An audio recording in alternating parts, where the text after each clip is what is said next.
किए हैं, आप प्लेलिस्ट में जाके जो है उनको देख सकते हैं। हम जो टॉपिक कर रहे हैं वो विद कंसेप्ट कर रहे हैं, साथ में एमसीक्यू भी देख रहे हैं, तो आपको काफी हेल्पफुल हो जाएगा। चलिए आज का टॉपिक शुरू करते हैं। हमारा जो है इसमें सबसे पहले हम जनरल कैरेक्टरिस्टिक्स के बारे में देखेंगे। तो इसमें सबसे पहला है eukaryotic and एक्लोरोफिलस।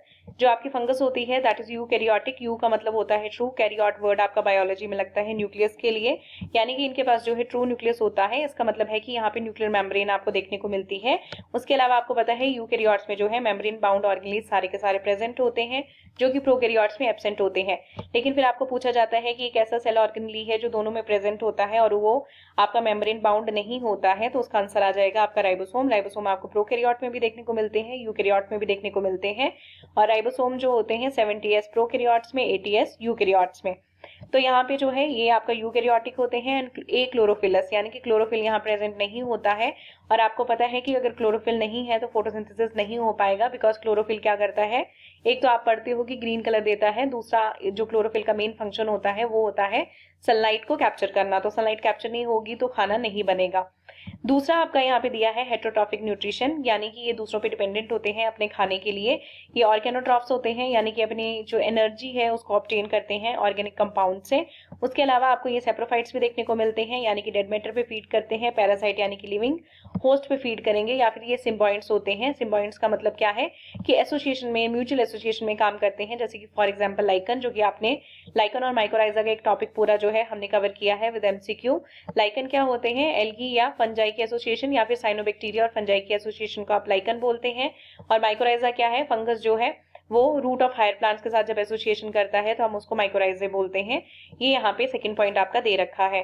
Then next is cell wall composition, very very important. काफी बार जो है क्वेश्चन पूछा जाता है, बहुत ही बेसिक क्वेश्चन है कि फंगस की जो सेल वॉल है उसका कंपोजिशन क्या होता है। तो आपको पता है कि प्लांट्स में जो सेल वॉल बनी होती है वो सेलुलोज से बनती है, बैक्टीरिया में पेप्टिडोग्लाइकन से बनती है, और फंगस में जो होती है वो प्राइमरली किससे कंपोज्ड होती है, काइटिन एंड ग्लूकन से। तो ज्यादातर जो ऑप्शन में है वो काइटिन लिखा होता है, तो आपने ध्यान में रखना है कि काइटिन जो है वो यहाँ पे जो है करेक्ट चीज है।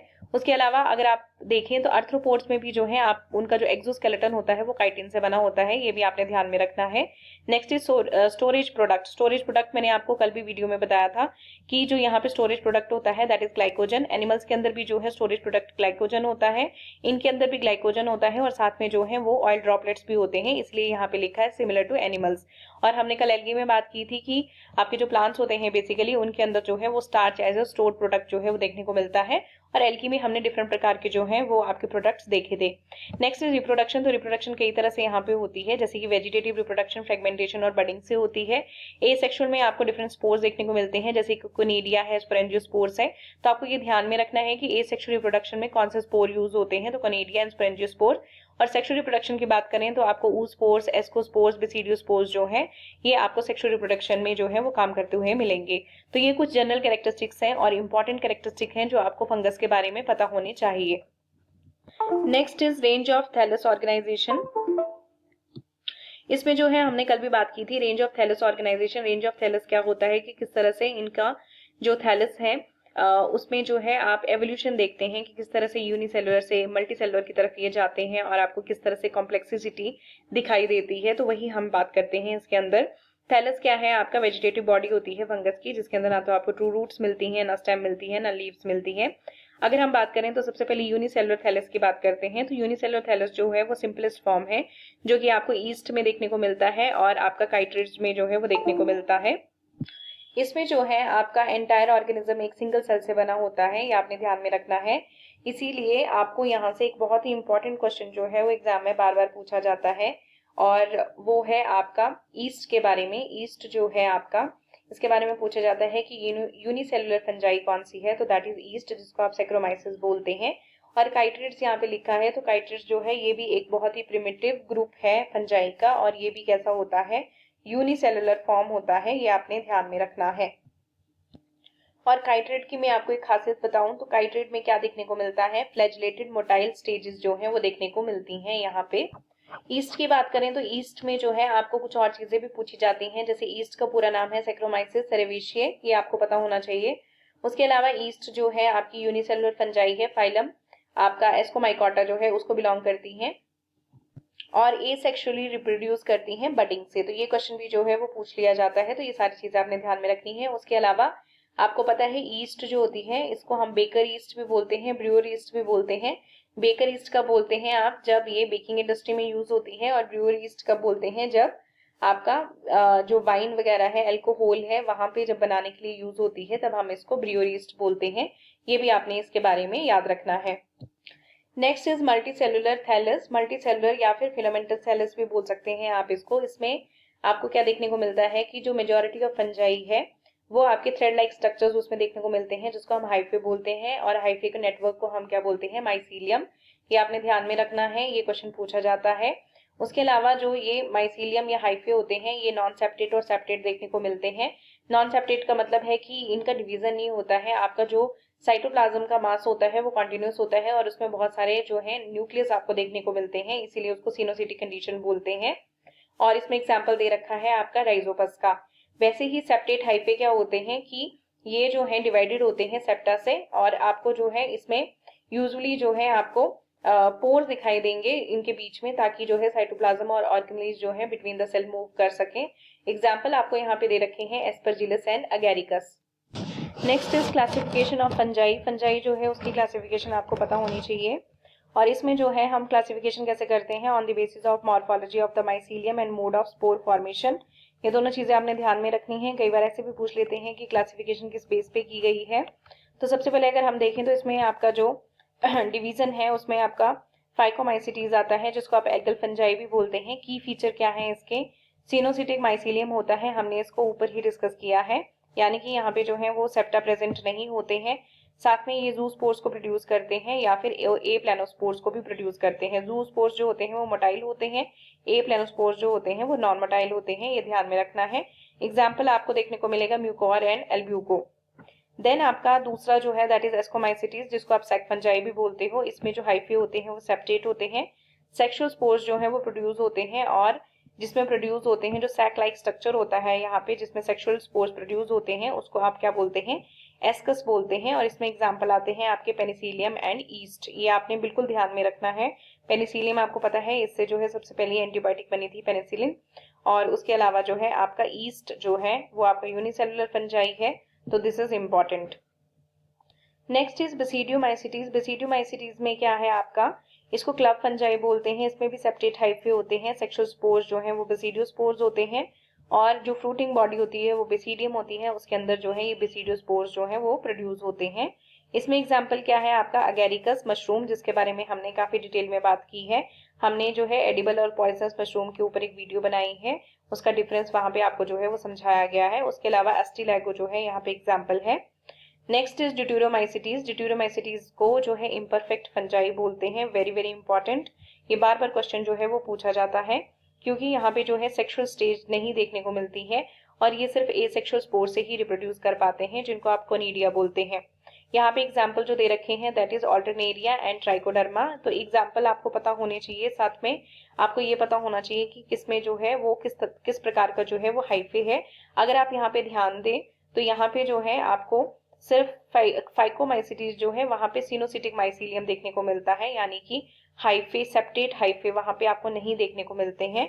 ये आपने ध्यान में रखना है, ये इंपॉर्टेंट है। Next is economic importance. तो इकोनॉमिक इंपॉर्टेंस में आप देख सकते हैं कि जो आपका सबसे पहला इसमें है दैट इज डिकम्पोजिशन। डिकम्पोजिशन में आप क्या देखते हैं कि ये क्या करते हैं, न्यूट्रिएंट्स को रिसाइकल कर देते हैं। जब ये ऑर्गेनिक मैटर को जो है वो ब्रेक डाउन करते हैं तो उसमें से न्यूट्रिएंट्स को रिसाइकिल करने में ये हेल्प करते हैं। उसके अलावा फूड सोर्स के रूप में ये जो है यूज होते हैं, जैसे कि आपका एगेरिकस बाइस्पोरस है जो कि मशरूम है आपका, वो प्रोटीन और विटामिन में रिच होता है, उसको आप यूज करते हैं। उसके अलावा मेडिसिन में आपकी जैसे पेनिसिलिन हमने बात की है, जो पेनिसिलियम नोटेटम से जो है वो सबसे पहले जो है वहीं से जो है ऑब्टेन की गई थी, तो वो फर्स्ट एंटीबायोटिक थी। उसके अलावा बहुत इंपॉर्टेंट है इम्यूनो सप्रेसेंट, जिसका नाम है साइक्लोस्पोरिन ए। ये आपको 12th में भी जो है टॉपिक आता है कि इम्यून सिस्टम को सप्रेस करने के लिए जो है साइक्लोस्पोरिन ए जो है यूज किया जाता है, वो भी यहीं से मिलता है। नेक्स्ट इज इंडस्ट्रियल फर्मेंटेशन, जैसे कि ईस्ट है, हमने अभी थोड़ी देर पहले बात की थी कि ईस्ट को जो है आप बेकिंग इंडस्ट्री ब्रूइंग इंडस्ट्री दोनों में जो है वो यूज करते हो। लास्ट में है बायो फर्टिलाइजर। तो आपको पता है कि जैसे माइक्रोराइजल फंजाई है ग्लोमस, वो क्या करती है, हेल्प करती है प्लांट्स को फोस्फोरस को ऑब्टेन करने के लिए या एब्जॉर्ब करने के लिए। तो ये भी ध्यान में रखना है कि ग्लोमस जो है ये इंपॉर्टेंट टर्म है आपकी, माइक्रोराइजल फंजाई है ये। यानी कि जो आपके ट्रीज होते हैं, हायर प्लांट्स होते हैं, उनकी रूट्स के एसोसिएशन में जो है आपको ग्लूमस फंजाई देखने को मिलती है। Next is harmful roles. Plant disease में आप देखें तो फंजाई जो है, जैसे वीट रस्ट जो है वो कॉज करता है। जो आपकी फंजाई है उसका नाम है Puccinia. Then late blight of potato जो है, फाइटोपथोरा जो है वो आपका कॉज करता है। तो ये आपको डिजीज के नाम पता होने चाहिए, एग्जाम में पूछे जाते हैं। उसके अलावा अगर ह्यूमन डिजीज की बात करें तो जैसे कि आपका स्किन इन्फेक्शन है लाइक रिंगवॉर्म, वो इसकी वजह से होता है। फूड स्पॉयलेज की बात करें तो जैसे कि मोल्ड आपका राइजोपस है, वो उसको आप ब्रेड मोल्ड भी बोलते हैं। एंड एस्परजिलस जो है वो क्या करते हैं कि ग्रेन्स को या फूड प्रोडक्ट्स को जो है वो स्पॉइल करते हैं। और आपकी कुछ फंजाई जो होती हैं वो टॉक्सिन प्रोड्यूस करती हैं जिनको माइकोटॉक्सिन्स बोलते हैं, और इसमें एग्जांपल है आपका अफ्लाटॉक्सिन्स, और ये क्या होती हैं, कार्सिनोजेनिक होती हैं। तो ये कुछ हार्मफुल रोल्स हैं। तो इसमें जो स्पेशली डिजीज हैं वो आपको पता होने चाहिए। यहाँ पे जो है स्पेसिफिकली आपको कुछ डिजीज देकर रखे हैं जो कि एग्जाम में पूछे जाते हैं, तो आपने इनको अच्छे से जो है वो लर्न करना है। जैसे कि रस्ट एंड स्मट, तो वीट रस्ट जो है वो कौन कॉज करता है, Puccinia graminis. Then loose smut of wheat जो है, अस्टिलैगो न्यूटा। उसके अलावा ब्लाइट्स की बात करें तो लेट ब्लाइट ऑफ पोटैटो जो है, फाइटोपथोरा इन्फेस्टेंस से जो होता है। और हिस्टोरिकली आपको पता है फेमस था ये किसके लिए, आयरिश पोटैटो फैमिन जो हुआ था उसके लिए जो है ये फेमस है, इसकी वजह से ही कॉज हुआ था आपका। Next is early blight of potato जो कि कॉज होता है अल्टरनेरिया सोलानी से।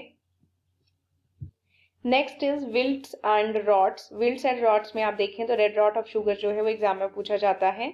ये कॉज होता है कोलेटोट्राइकम फैल्केटम से। उसके अलावा एर्गॉट ऑफ राई जो है वो कॉज होता है क्लेविसेप्स परप्यूरा से। Next is white rust of crucifers, ये होता है आपका एल्ब्यूगो कैंडिडा से। तो ये तीनों ही इंपॉर्टेंट हैं, ये भी आपने ध्यान में रखने हैं। उसके अलावा अगर आप ह्यूमन डिजीज की बात करें तो आपने जो है दो आपके डिजीज जो है वो इंपॉर्टेंट है, याद रखने हैं। एक है रिंगवॉर्म जो कि आपका जेनरा जो है माइक्रोस्पोरम, ट्राइकोफाइटॉन एंड एपिडर्मोफाइटॉन से जो है वो होते हैं। तो तीनों जेनरा जो है आपके एनसीईआरटी में मेंशन्ड है, ये आपने ध्यान में रखने हैं। उसके अलावा एथलीट्स फुट, ये जो है ये आपका क्या करता है, जो आपकी टोज के बीच में स्किन होती है उसको इफेक्ट करता है। तो ये दोनों डिजीज जो है ये भी फंगस से होते हैं और इम्पॉर्टेंट है। आपको +2 में जो है ये मेंशन्ड है और +1 में भी जो है ये आपको मेंशन्ड है। तो आपने ये लर्न करने हैं, यहाँ से 100% जो है वो क्वेश्चन पूछ लिया जाता है। सो आज की वीडियो में इतना ही। नेक्स्ट वीडियो में हम जो है इसके रिलेटेड MCQ करेंगे। तो ये आपने जो है वीडियोस जो है पिछले वीडियोस भी आप देखिए, और ये वीडियोस अगर आपको हेल्पफुल लग रहे हैं तो अपने फ्रेंड्स के साथ ज़रूर शेयर करें। Thank you.